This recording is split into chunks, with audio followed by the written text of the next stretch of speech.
Ito yung assignment puzzle na ating pinost mga bossing, no? Oh.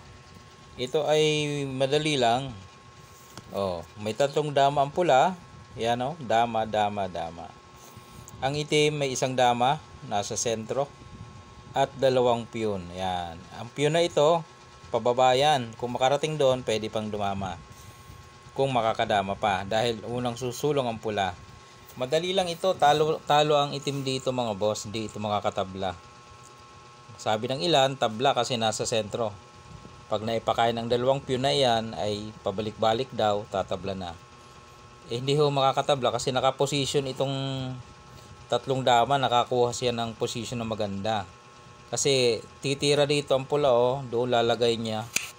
Saan na masusulong ang itim? Pwede siya roon, pwede siya dito.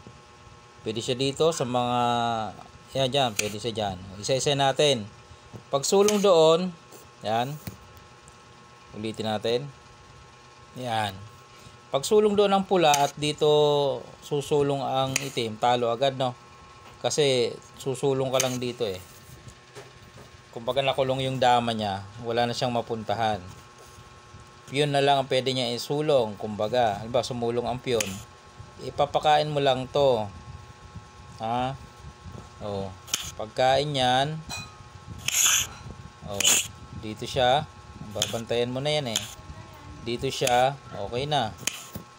So talo na mga boss. Okay, balik natin. Ito yung key move. Paano kung dito naman siya? Pwede naman kapag dyan siya. Ang gagawin mo naman dyan, papakain mo. Oh, pwede siya dito, pwede siya doon. Pero kahit saan siya dyan bumagsak ng kain, ay papakain mo to.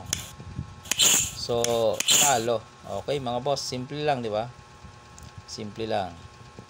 Pakain lang. Oh, yun. Okay? Basta makuha mo yung key move, okay na yan. Pag hindi nilagay doon, dito lang nilagay, ganun pa rin. Papakain ka lang din naman. Yan o. Oh. Kain. So, basic mga bossing. Basic lang itong ganitong, parang ending game lang to eh. Alam ba, nangyari sa ending game nyo, nagkaganito ang position. Ayan, may ID kayo. O, doon ka lang pupunta, oh. Diba? O, pagpunta niya roon, pwede yung pakain. Wala na siyang lusot. Pag dito siya, pakain, wala nang lusot. Dito siya, dito ka lang, di ba? Walang kalusot-lusot yan eh. Pag doon, pakain mo lang, okay na yan. Pakain mo. Alright mga boss.